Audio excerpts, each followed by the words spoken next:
So what I want to start with here is a couple of our ingredients that we're going to use for fire cider. Now, fire cider you can definitely play with. There's tons of recipes out there on the internet.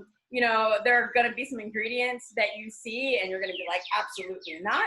And so, you know, just play with it. You have to figure out what's right for you and for your family. And also, I'm a really big fan of making things palatable. Medicine only works if people want to take it. So a lot of times what my goal is making something as yummy as possible so that people look at this stuff as more as food than just some icky kind of medicine that they have to choke down in the name of being healthy.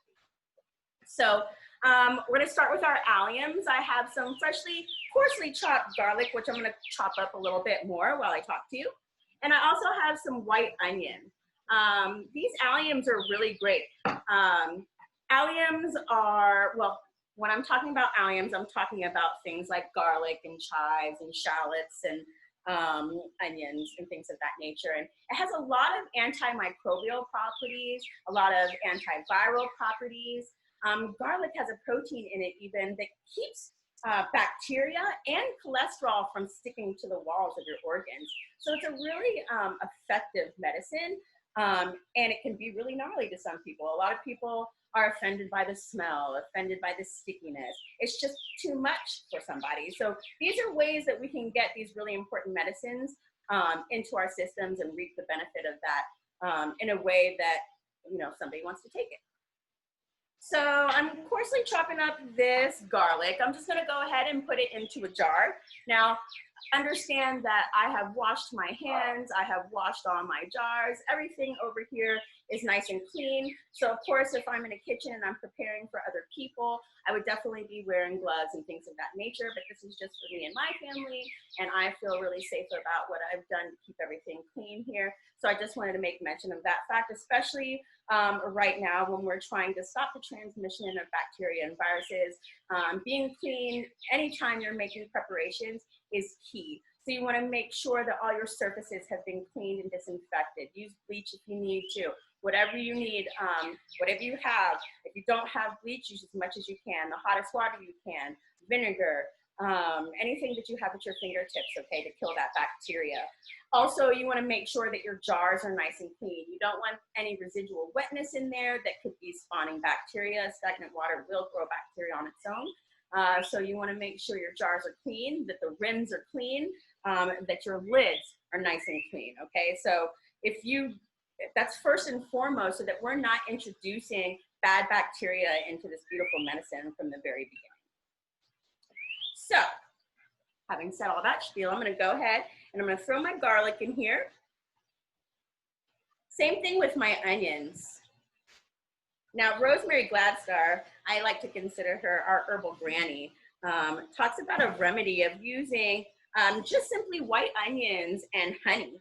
And you can take white onions, chop them up coarsely, and just put them in a jar and pour honey over them. And it creates a really lovely juice that you can pour off and use for coughs and whatnot. I like to add vinegar to that, which is why I'm bringing that up. But then even after you strain the juice off, you can use or eat those leftover onions. So those are a really good remedy too. So we have our garlic. That's a lot of onion, but that's okay. I will split this up into 2 portions later. I also have some fresh ginger. Now, if you don't have access to fresh ingredients, please know that using dried ingredients is just as good too. Use what you have available to you.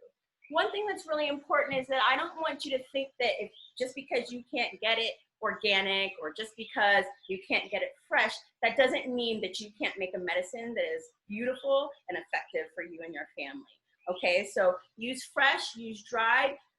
If what you have in your cabinet is, you know, more in a salt and shaker, that's okay. We can use some powdered stuff too. We just adjust our liquid so that we don't end up with like a little muddy paste, okay?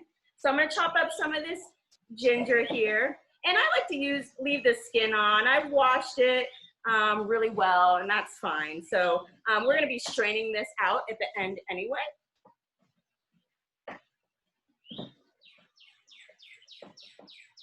We're gonna pretend like I'm using the proper knife, okay?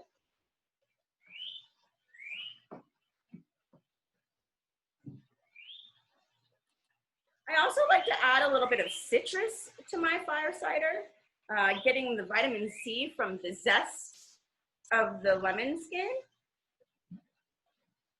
And I also like to use a little bit of the juice.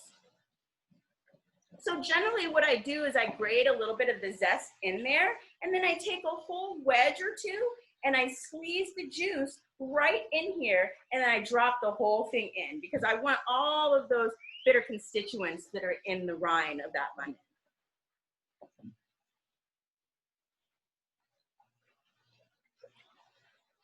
Now, I bring up using what you have because, for instance, I don't have any fresh cayenne, and I'm trying to add as many carminatives to this fire cider to make it nice and spicy as possible. And so all I have right now is some cayenne that I bought from the store. And it's nice and fresh. It has a really nice color to it. That's generally what you'll see. If you have a cayenne that's a dingy brown looking thing, you generally know that it's been sitting on the shelf. And even if you see it like that in the store, you should probably bypass it for something that's a little bit more vibrant in color. Generally, when we're looking at herbs, even if they're loose herbs or powdered, we're looking at the color to see just how fresh those herbs still are. So I'm gonna use some of this cayenne, and I'm gonna use a generous amount. I grew up in a West Indian family, so spice is all the rage. So I'm all about it. But you have to measure that to your liking, okay? Some other things you can use in your fire cider are horseradish. You can use fresh orange rind and juice in there as well. But this is a good base. So this is a great place to start. So what I'm gonna do is I'm gonna take this and I'm gonna take my apple cider vinegar. I like to use apple cider vinegar that still has the mother in it, but you can use apple cider vinegar without. So I'm just gonna make sure that I cover all of my herbs and good stuff in here completely.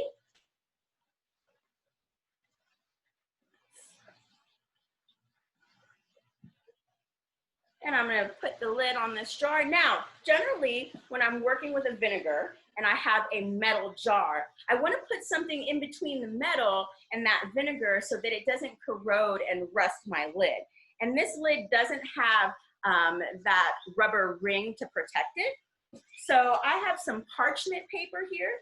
I'm gonna take this parchment paper, I've already ripped off a little piece, and I'm going to go ahead and put that on top before I screw the jar closed. And I'm gonna let this sit. Now, I like a good strong medicine. If I needed this in a hurry, in 2-3 days, I have some good medicine. But what I am gonna do during what we call like this maceration process is that I'm gonna come every day and I'm gonna pick up my jar and I'm gonna shake it. I'm gonna give it a good shake. This helps to stop everything from pooling at the bottom. It helps for the menstruum to touch everything, to get everything moving so this apple cider vinegar can really draw out those constituents. And I like, and as Rosemary would say too, to add a little bit of my magic to it. This is when I come and I talk to my jar and I set my intentions. I talk to it about what my goals are with this medicine. You know, health, vitality for my family, wellness, peace of mind, whatever that is.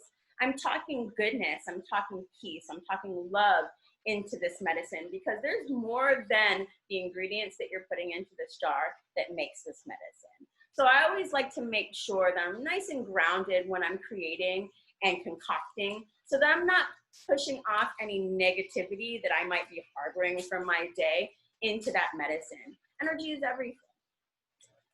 So my fire cider also tends to be a base for a lot of my culinary creations. Generally, fire cider is taken in the morning. You come out, you take a little capful, take a shot, get your digestive juices flowing, get your body ready to absorb all the nutrients from the food you're gonna take in for the first of the day so that it's nice and bioavailable and you have energy to sustain you to finish off all your activities and duties for the day. But a lot of people don't like vinegar or feel a little nauseous. It's a little too much. A lot of people don't do well with spice. And so it's just not fair to say, tough it out, you can do it.